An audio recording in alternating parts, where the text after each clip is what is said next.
안녕하세요. 2024년 10월 6일 시행된 제116회 전산회계 2급 이론시험 해설 강의를 시작하도록 하겠습니다. 116회 출제 경향을 보시면 1번 거래 종류는 혼합거래, 교환거래, 손익거래 이렇게 세 가지로 분류가 되었습니다. 그 중에서 혼합거래인 것을 찾는 문제가 출제가 되었습니다. 오랜만에 나왔네요. 2번 재고자산 원가 결정 방법 뭐가 있죠? 개별법, 선입 선출법, 이동평균법, 총평균법, 후입 선출법이 있습니다. 난이도 하. 세 번째, 결산 재무 상태표에 표시할 수 없는 계정 과목은 임시 항목은 표시할 수 없어요. 뭐가 있을까? 가지급금, 가수금, 현금과 부조, 인출금 계정은 결산 재무 상태표에 표시할 수 없는 계정 과목이 듭니다. 난이도 중. 문제 4번 유형자산, 처분 손익 관련된 문제. 문제 포인트는 장부 금액과 처분 금액을 비교해서 처분 손익을 구하는 문제가 됩니다. 난이도 하. 문제 5번 기말 자본금과 기초 자본금에 대한 관계식 빈출 유형이에요. 기초 자본금은 다시 기말 자본금은 기초 자본금에다가 당기순이익 더하고 인출금 빼고 추가 출자액을 더해서 계산이 됩니다. 난이도 중. 6번 토지 취득세. 세금이니까 세금과 공가 단기 비용 처리하는 게 아니고 취득세는 유형자산 취득 부대 비용이기 때문에 취득한 자산 원가에 포함을 시키면 됩니다. 급여 지급 시 소득세, 원천 징수세액은 떼어서 갖고 있는 금액이죠. 예수금. 난이도 하. 판매비와 관리비 찾는 문제, 쉬운 문제예요. 문제 7번 같은 경우는 계정 과목 및 적요 등록 메뉴에서 켈의 프로그램, 실무 프로그램 검색을 통해서 쉽게 찾을 수 있는 문제가 됩니다. 8번 재고 자산에 대한 예시. 재고 자산은 회사의 주된 영업활동 과정에서 판매 목적으로 보유하고 있는 상품, 제품 등을 의미하는 거죠. 쉬운 문제. 유형자산 취득 후 추가적 지출은 발생 효과에 따라서 두 가지로 구분됩니다. 수익적 지출인 경우 비용 처리하고 자본적 지출인 경우 자산 처리하는 문제. 문제 10번 거래 판료소의 결합 관계. 이것도 빈출형 거의 매회 출제가 되고 있습니다. 난이도 중. 11번을 보시면 계정 과목의 분류, 자산과 부채 분류하는 문제. 난이도 중. 12번 기간 경과분 이자 수익 미계상 시 이자 수익이 발생되었는데 기록하지 않은 거죠. 대변의 이자 수익, 차변의 미수 수익. 이 분계가 누락되었을 때 재무제표에 미친 영향. 난이도 중. 순 매출액은 총 매출액에서 매출 환입 및 애누리, 매출 할인 뺀 후의 금액이죠. 난이도 중.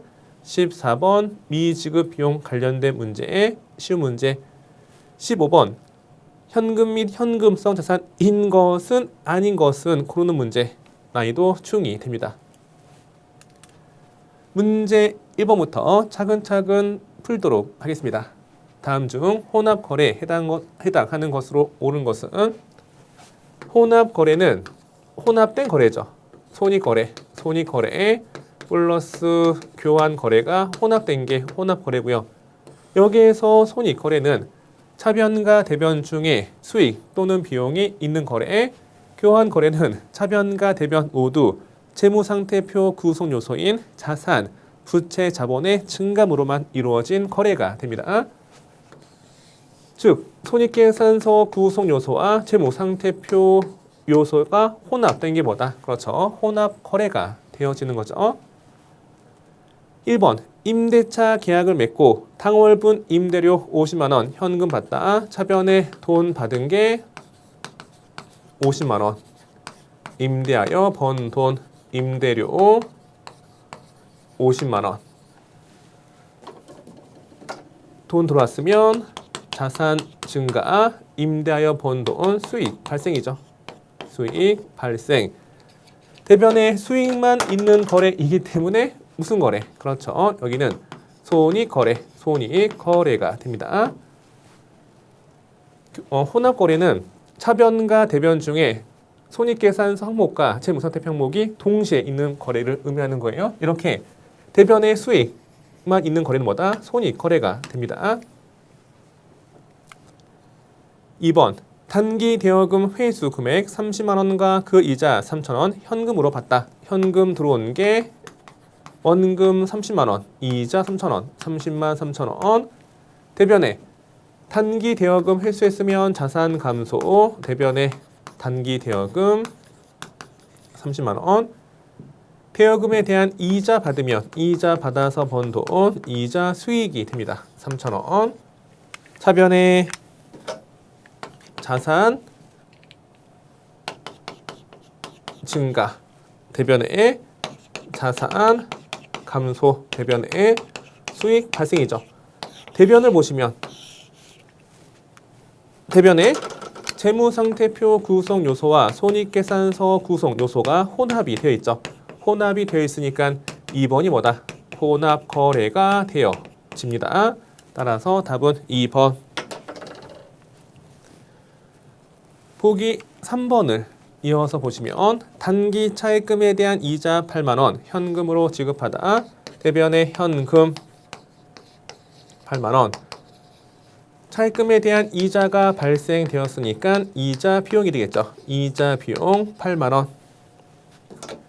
차변에 비용의 발생. 대변에 자산 감소. 차변에 비용의 발생만 있는 거래. 여기는 무슨 거래? 그렇죠. 비용만 있으니까 손익계산서 항목만 있기 때문에 손익거래가 됩니다. 4번 상품 40만 원 매입하고 대금 중 10만 원 현금으로 나머지는 잔액 외상으로 하였다. 상품을 매입했으니까 자산 증가. 차변에 상품 40만 원 현금 지급한 게 10만 원 나머지는 외상이죠. 상품을 외상으로 매입하고 줄 돈 부채 증가 금액은 30만 원이 됩니다. 차변에 자산 증가. 대변에 자산 감소. 대변에 외상 매입금 부채의 증가가 되겠죠. 차변과 대변 재무상태표 구성 항목으로만 이루어진 거래이기 때문에 여기는 무슨 거래? 그렇죠. 교환거래가 됩니다. 1번의 답은 2번이 됩니다.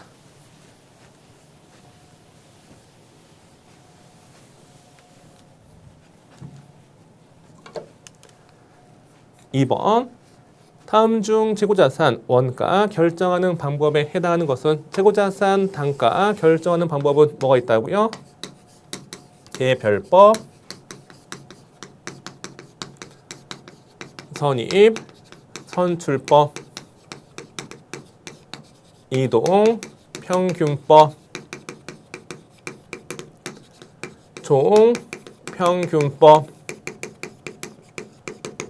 후입, 선출법 등이 있습니다. 따라서 답은 1번이 되겠죠. 2번 정률법, 3번 생산량 비례법, 4번 정액법은 뭐다? 2번부터 4번까지는 유형자산 감가 상각 방법, 감가 상각 방법을 의미하는 거죠. 감가 상각 방법에는 정액법, 정률법, 생산량 비례법, 연수학계법 등이 있습니다.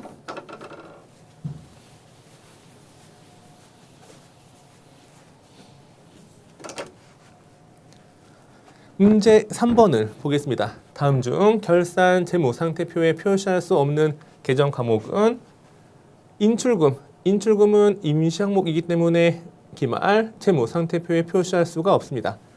단기 차입금, 유동부채, 임차 보증금, 기타 비유동자산, 선급비용은 당좌자산, 1번으로 재무상태표 표시가 가능하고요. 2번만 표시할 수가 없어요. 표시할 수 없는 임시 항목은 뭐가 있다고요? 현금과 부족, 가지급금, 가수금, 인출금이 있습니다. 문제 4번 다음의 자료를 바탕으로 유형자산, 처분, 손익을 계산하면 얼마인가? 항상 관련된 문제는 장부 금액과 처분 금액을 비교하시면 됩니다. 장부 금액은 취득 원가에서 감가상각, 누계액을 뺀 후의 금액이죠. 취득가액은 1,000만 원, 감가상각 누계액은 처분 시까지 감가상각 누계액이 800만 원, 장부 금액은 200만 원, 처분 가액은 500만 원. 어떤 숫자와 어떤 숫자를 비교하는 겁니까? 그렇죠. 이 금액과 이 금액을 비교하는 거죠. 200만 원짜리 유형자산 처분하고 받은 게 500이기 때문에 유형자산 처분 이익이 얼마다? 그렇죠. 300. 장부 금액보다 처분 금액이 크면 처분 이익이 됩니다. 답은 2번이 됩니다. 문제 5번을 보도록 하겠습니다. 개인 기업인 신나라 상사의 기초 자본금은 20만 원일 때 다음 자료를 통해 알 수 있는 당기순이익은 얼마인가? 기말 자본 또는 기말 자본금은 기초 자본 또는 기초 자본금 플러스 당기순이익 마이너스 인출액 플러스 추가 출자액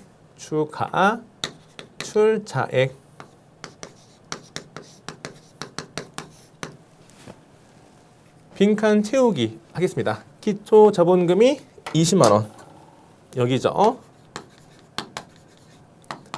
기말 자본금이 35만 원. 기업 경영주에 소득세 납부했다. 인출액이죠. 인출액이 5만 원. 추가 출자금이 여기가 4만 원이 됩니다. 그러면 당기순이익은 얼마가 될까요? 20만 원에서 5만 원 빼고 4만 원 더하면 여기가 19만 원이죠. 19만 원 넘기면 35만 원에서 19만 원 빼니까 16만 원이 답이 됩니다. 160000. 문제 5번의 답은 2번이 됩니다.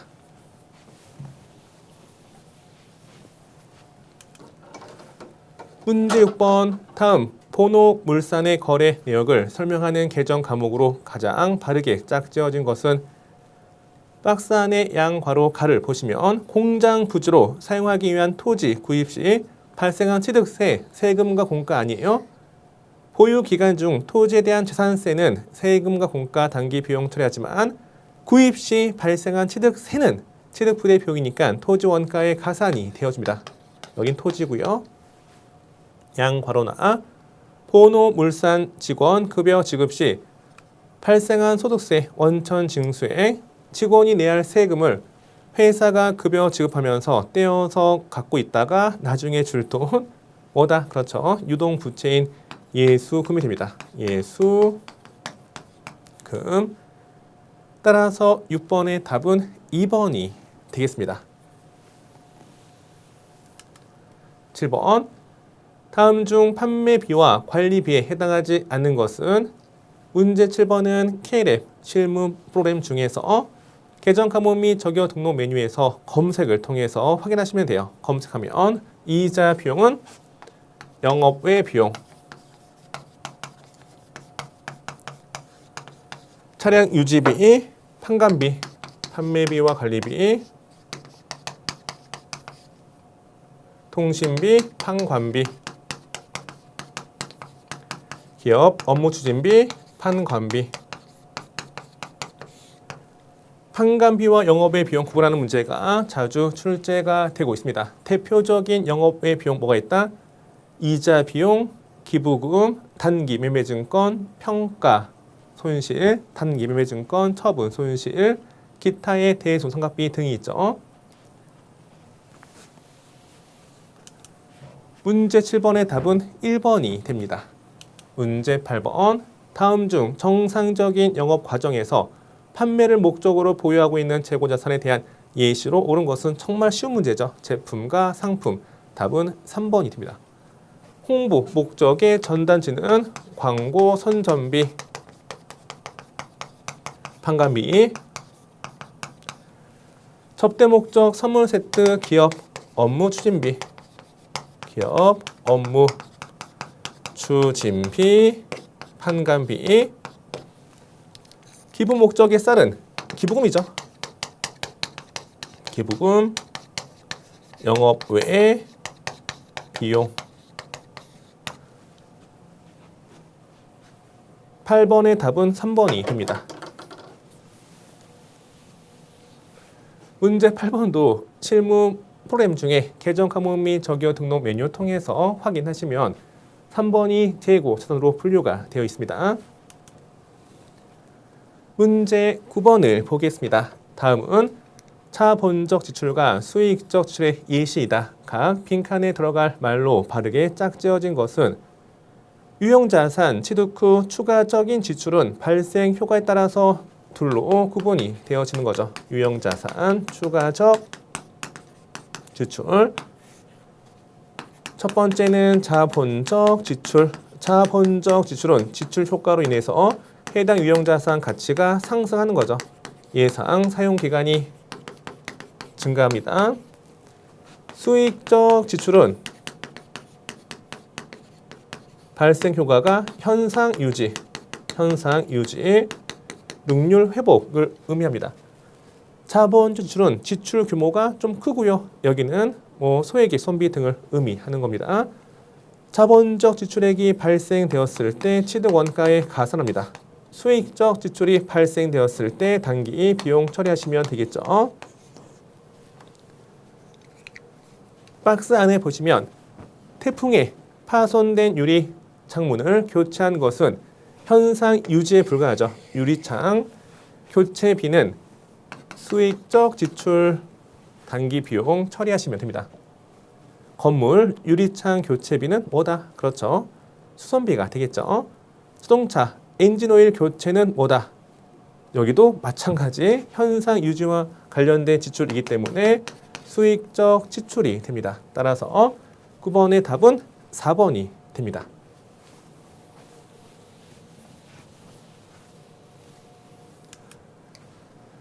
문제 10번을 보겠습니다. 다음 같은 결합으로 이루어진 거래로 가장 옳은 것은 차변의 부채 감소, 대변의 자산 감소, 분개를 해볼게요.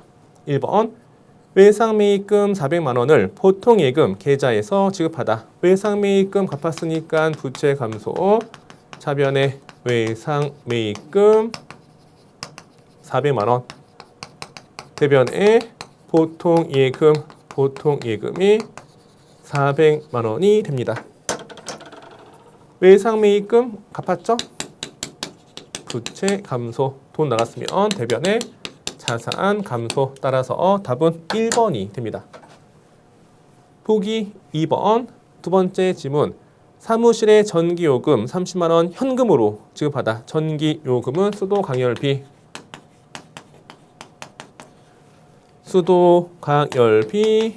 30만 원 현금 지급하다. 대변의 현금 30만 원. 돈이 지급되었으니까 대변의 자산 감소, 차변의 전기요금이면 비용이죠. 비용의 발생.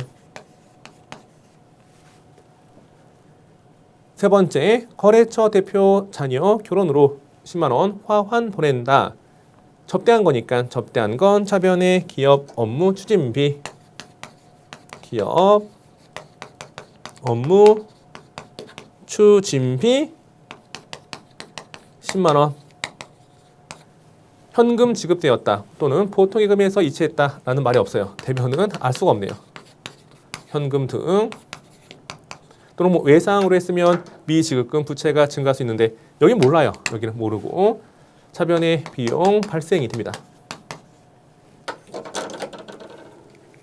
네 번째, 사무실에서 사용하던 냉장고를 20만 원에 처분하다. 여기는 사용하던 냉장고 비품의 장부 금액이 문제에서 제시가 되었다 또는 제시가 되지 않았다. 제시가 되지 않았죠.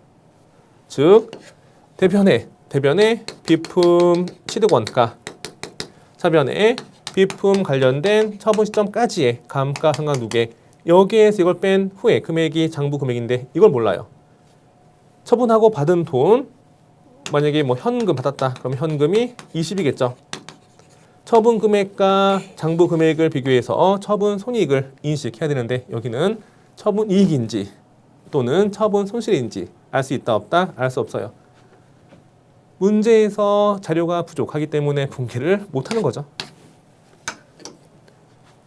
10번의 답은 1번이 됩니다.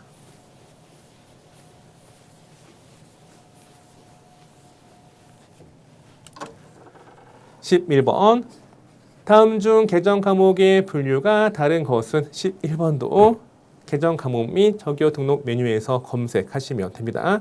실제 시험장에서 긴장해서 생각이 안 난다. 그러면 바로 실무 프로그램을 활용해서 검색을 하면서 문제를 해결하시면 되겠죠.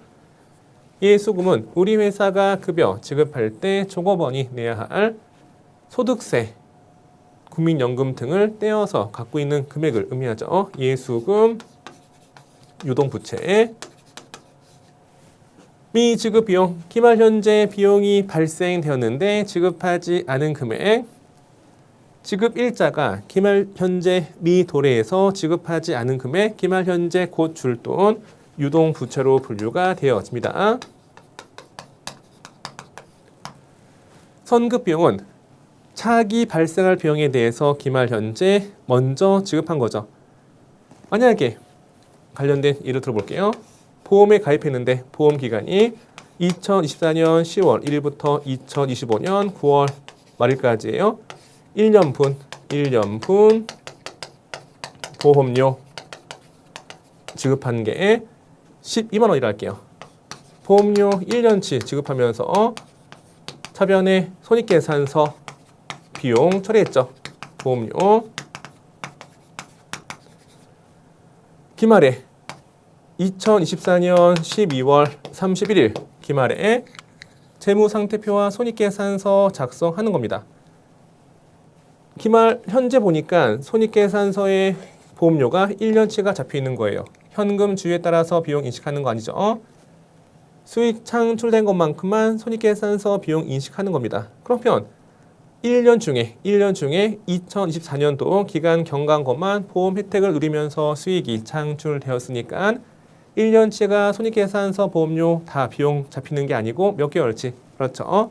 2024년 10월달, 11월달, 12월달 3개월치만 단기 비용이 되어야 하므로 차기분 보험료는 없애야 돼요. 손익계산서에서 없애는 거죠. 이렇게 차기분이 2025년 1월부터 9월까지 9개월치 9만 원 이렇게 없애고 차변에 뭐가 된다? 선급비용이죠. 선급비용 9만 원 인식을 하시면 되는데 이 금액은 기말 현재 차기 발생할 비용에 대해서 먼저 지급한 금액을 의미하죠. 단기말 현재 보험을 해지했다. 해지하면 차기분에 대한 건 다 돌려받을 수 있는 금액이죠. 받을 돈은 자산, 선급비용은 당좌 자산으로 분류가 되어집니다. 선급비용, 당좌 자산이에요. 끝에 비용이 있다고 해서 비용이 되는 거 아니죠. 이것도 비용이 아니에요. 미지급 비용은 유동부채, 선급비용은 당좌 자산. 선수금, 상품을 판매하기로 하고 먼저 받아둔 계약금.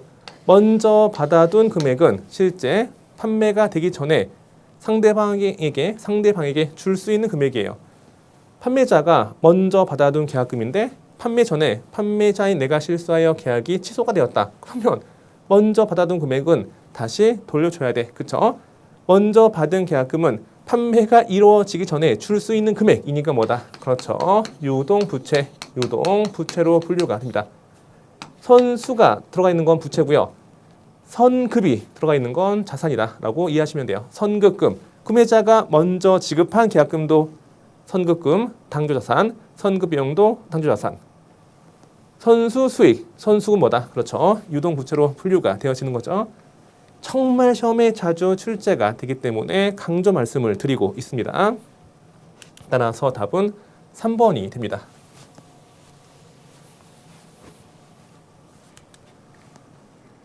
12번 문제에 기간 경과분 이자 수익이 단기에 입금되지 않았다. 기말 결산 시 해당 내용을 회계 처리하지 않았을 때 단기 재무제표에 미치는 영향으로 가장 옳은 것은 기간 경과분 이자가 발생되었으니까 발생주에 따라서 대변에 이자 수익, 수익이 발생되었는데 받기로 한 날이 도래하지 않아서 입금되지 않은 거예요. 수익이 발생되었는데 받지 않은 금액만큼 곧 받을 돈, 미수 수익은 당좌, 자산으로 분류가 되어집니다. 차변에 자산의 증가, 대변에 수익의 발생. 이 분계가 누락이 되었죠. 누락이 되면 있어야 할 자산이 없어요. 따라서 결국 자산의 과소계상. 있어야 할 수익이 누락되었으니까 수익이 없어. 수익이 과소계상. 수익에서 비용을 뺀 후에 금액이 이익인데 수익이 과소면 당연히 계산 구조에 따라서 이익도 과소계상이 되어지는 겁니다. 보기 1번. 자산의 과소계상. 답은 1번이죠. 수익과 자산의 문제이지 부채는 아무런 관련이 없습니다. 수익의 과대계상이 아니고 수익의 과소계상. 비용도 아무런 관련이 없죠. 따라서 12번의 답은 1번이 됩니다.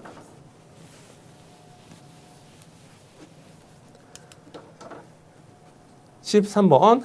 다음의 자료를 이용하여 순 매출액을 계산하면 얼마인가? 손익계산서 맨 처음 표시되는 게 순 매출액. 순 매출액은 총 매출액에서 매출, 환입 및 애누리 차감하시고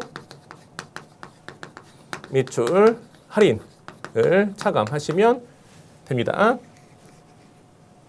단기 상품 매출액 별도의 언급이 없으면 총 매출액을 의미합니다. 총 매출액 여기가 30만 원. 상품 매출 관련된 부대 비용은 여기는 판관비 단기 비용 처리하는 거지. 손익계산서 순 매출액 구할 때 아무런 관련이 없는 거죠. 일종의 함정이었어요. 손익계산서 보시면 맨 처음에 나오는 게 순 매출액. 그 밑에 매출원가. 매출액에서 매출원가 빼면 매출, 총이익, 밑에 판관비 빼면 영업이익이고 영업이익 밑에 영업외 수익 더하고 영업외 비용 빼면 소득세 비용 차감 전 순이익이고 그 밑에 소득세 비용 빼면 단기 순이익이 계산되는 거 아시죠? 손익계산서 계산구조 정말 중요해요. 상품 매출, 판매와 관련된 부대 비용은 여기 포함되는 거지 여기와 관련이 없다는 겁니다. 세 번째 점 매출 환입액 반품이죠. 판매했는데 돌려받은 거 반품 여기가 만원. 이건 없고요. 따라서 순 매출액은 30만 원에서 만원을 차감하면 29만 원. 답은 1번이 됩니다.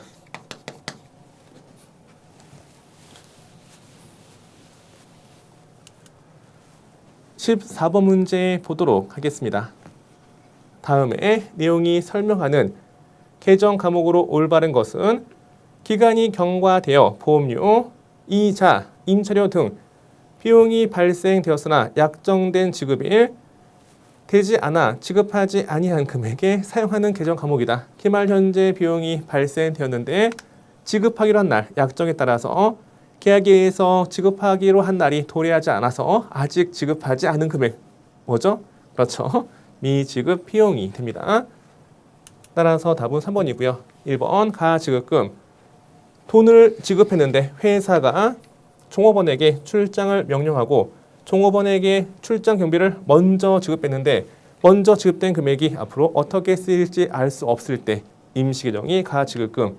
예수금은 급여 지급 시 소득세 등 원천 징수세액 먼저 지급한 계약금이죠.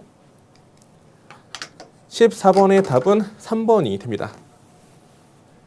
전선회계 2급에서는 계정 과목을 상당히 중요하게 여기기 때문에 계정 과목에 대한 문제가 자주 출제가 되고 있습니다.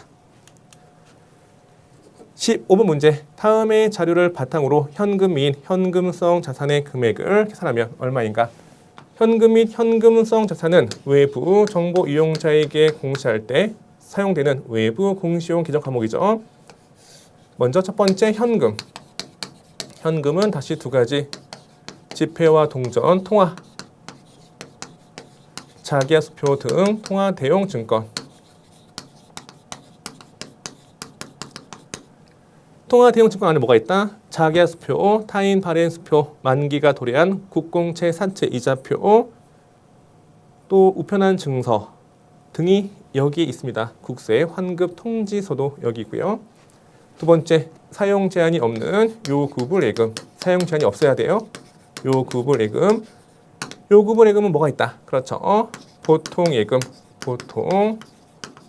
보통예금과 당좌예금 두 가지. 세 번째, 현금성 자산. 현금성 자산은 정기예금, 정기적금, 펀드 등 금융상품에 가입했는데 기말 아니고요. 보호기간 종료일 아니고 취득일로부터 만기가 3개월 이내인 금융상품 뭐라 한다? 현금성 자산이라고 하는 거죠. 현금 및 현금성 자산은 현금 더하기 요구불예금 더하기 현금성 자산을 모두 통합해서 외부 정보 이용자한테 공시할 때 사용하는 외부 공시용 계정 과목이 됩니다. 보통예금 50만 원 여기 있죠? 동그라미. 당좌예금 70만 원 여기 있네요. 동그라미. 1년 만기 정기예금은 단기 금융상품, 단기 금융상품으로 공시가 됩니다. 단기 매매증권도 단기 매매증권 별도의 당좌 자산으로 공시하는 거죠. 여기에 포함되는 거 아니에요?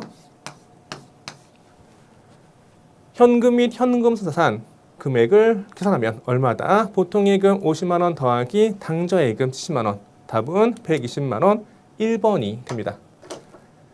이번 시간은 제 116회 전술회계 2급 이론시험 해설 강의였습니다.